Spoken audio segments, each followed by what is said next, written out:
Hi, English 3360 peeps. I wanted to talk to you today about grading and responding to student writing and all the things that are contained therein. True story, when I was first started teaching many years ago, was like 24, and I got my first set of papers back, and I literally called my mom in a panic. Now, bear in mind, my mom was an English teacher, so there was a practical reason to call my mom, but I literally didn't know what to do. I felt overwhelmed. Um, I couldn't believe the quality of the student writing, which I thought was bad. I didn't know where to start.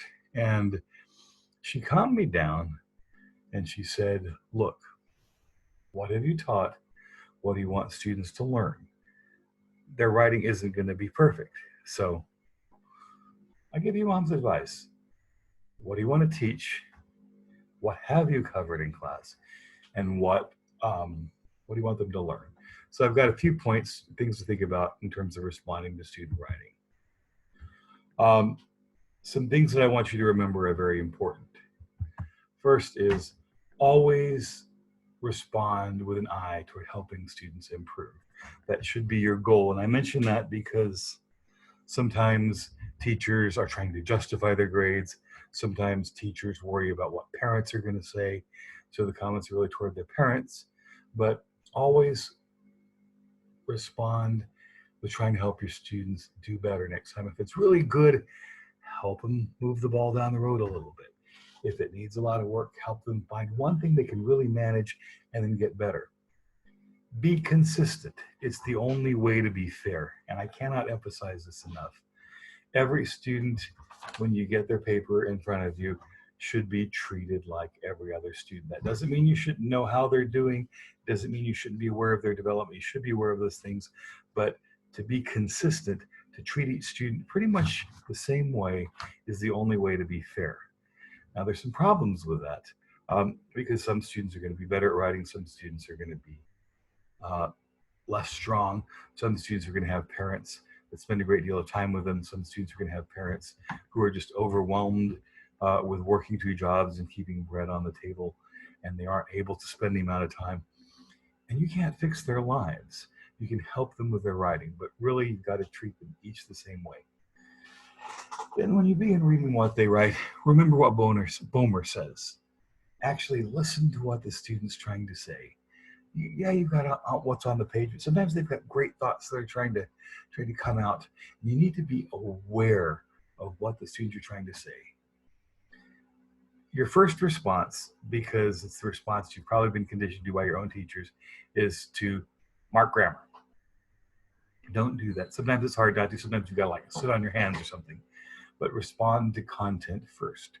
Respond to the ideas and focus on making the content as good as you can, and then worry about the mechanics. Ultimately, you do need to teach mechanics. I'm not going to lie. But even good writing, even A writing, if you do the search and destroy, mark everything that's wrong, thinking you're being good, you're not teaching anything. All you're teaching is, aside from defeating your students, all you're teaching your students is they don't know, they know so little, they can never succeed, and my teacher is going to edit my papers for me anyway. It's not learning. Focus on one thing at a time, and remember Anderson, teach grammar in terms of what it communicates. And notice Anderson breaks all grammatical rules or all grammatical and mechanical things into about 12 different categories. You can't learn 10,000 things, but you can learn about 12 categories over a year. So focus on what it communicates. Probably the most important thing is error is a sign of learning. If your student makes no mistakes, you're not challenging them. But if a student has a comma splice or doesn't put two sentences together, it means they're trying to do more. It means they're trying to make more complex sentences. It means they're trying to create more complex and deep and thoughtful ideas as well. So help them master what they're trying to learn and let your response to mechanics be that way as well.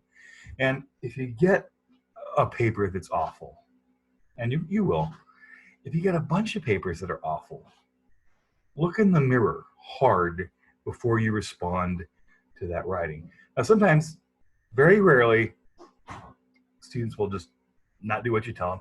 But for the most part, you need to ask yourself, did I actually teach that? Did I teach it effectively? And bear in mind what you've actually taught and covered before you hold the students responsible for it. That's an important point. Those are really kind of the important things. A couple other things I'll follow up on. Sometimes we will have to grade. I'm not going to lie. We're going to have to grade sometimes. Now, remember, not all writing should be graded. There are going to be a lot of individual drafts. Students are going to respond to each other.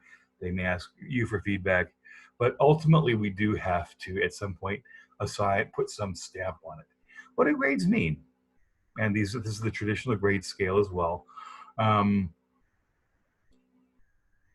that you can take it for what it's worth. Some students are very worried about grades. Some students are not, but it's the world we live in. Now, bear in mind, what I'm going to talk about is the way I approach grading college writing, and you've got to have your own way of looking at things for your grade level as well. But remember, be consistent. Let students know what they are. Transmit those expectations. Again, use it sparingly. That most work doesn't need to be graded, but most of it needs to be with the idea toward improvement. And at the college level now, bear in mind, this talk about college, I assume all papers start out as B's. I don't think a paper is an A and you grade down from it or something like that. I don't think you start with a 0 and work up from that as well. I assume papers are good. That's what a B is, right? I assume if a student turns in a piece of writing to me, it's going to be good. And then I'm going to look for certain things. Clarity. Can I figure out what they're talking about? Are the ideas clear? Content. Is it clear? Assignment. It is legitimate, as we've talked about throughout the semester, to expect students to write in certain genres, to expect them to write particular ways, in particular forms that they're going to be expected to in college and other times as well. Ultimately, yeah, you do have to look at mechanics. And I will respond to mechanics. And again, I'll generally only try to teach one mechanical issue at a time. I generally only grade down if it genuinely interferes with my ability to communicate or understand. But if there's something they need to work on, I'll note that as well. And the last thing is excellence. They do something really good, really clever topic, really nice phrasing, really interesting ordering or formatting of things. And the first 3 things could bring the grade down from the B range below. And the last thing could push things from the B range to excellence as well. And remember, this is for college. And again, this isn't the be all and end all. This is just a way I do it for college to be consistent. This is an example. But again, the real lesson is for you to have a way to approach the students' writing when you have to grade that's consistent. And by being consistent, you're being fair. Okay? When in doubt, be kind, be merciful. Being a writing teacher is a great responsibility because students are going to think you know them better than anybody else. And at the same time, you're not a counselor. And it's true, you are, because they share their ideas with you. So you'll either earn their trust or lose it. That doesn't mean you have to give them all A's, but you can assess fairly and evaluatively and supportively. At the same time, you do have to ensure that they've learned what they need to know. And it's a balancing act. Last thing I'll say is about the standardized test or the stars. I realize I'm blocking my text here as well. If you teach your students how to write, actually how to write, they will do fine on the STAR test. Spend a week or so saying, hey, there's a kind of writing you got to learn to know. We'll call it STAR writing, but it's also exam writing. It'll help you for the STAR, probably help you for essay exams in college. And yeah, you got an introduction, you got a little traditional thesis sentence there, write a bunch of topic sentences, and teach that as a genre to learn. Something for them to practice, to have in their writing tool bag, but it's not the focus of your curriculum. Learning to write should be your goal. Teach them how to write. Trust Bomer, trust Anderson, trust Ray, and they will do fine on the standardized test. This week, we are actually looking at real examples of student writing, and you're going to get some experience responding on to fourth graders on Wednesday and eighth graders on Friday. Look forward to seeing your thoughts. Thanks a lot, and I'll see you next time.